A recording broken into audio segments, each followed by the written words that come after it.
In today's video, I'm going to teach you how to set Chrome as default browser in Microsoft Edge.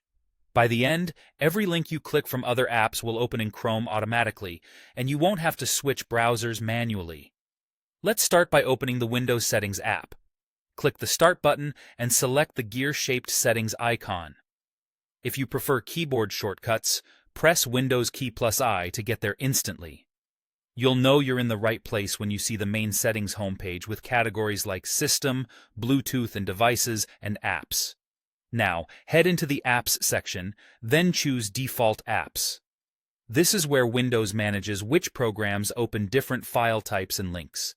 Changing the default browser here ensures that web links from email, chat, and other apps open exactly where you want them.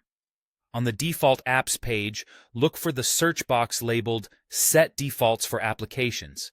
Click into that box, type Chrome, and select Google Chrome from the results. This opens a dedicated page for Chrome's defaults.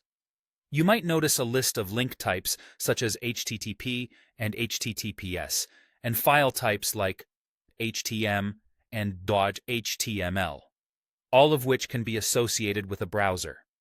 At the top of this Chrome page, you'll see a message that says, "Make Google Chrome your default browser."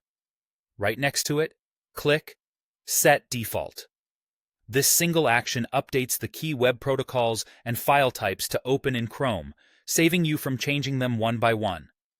After you click, you may see a brief confirmation, and the button may gray out or change to indicate that Chrome is now the default.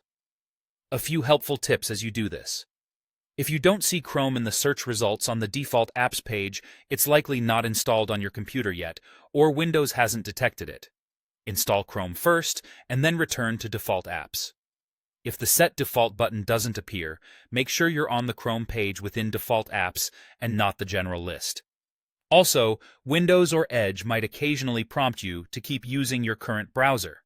Just proceed with the change if your goal is to switch to Chrome. That's all there is to it. From now on, when you open web links from your email, documents, or other apps, they'll launch in Google Chrome. If you ever want to switch back, you can repeat these steps for a different browser in the same Default Apps section. Thanks for watching, and enjoy browsing with your preferred setup.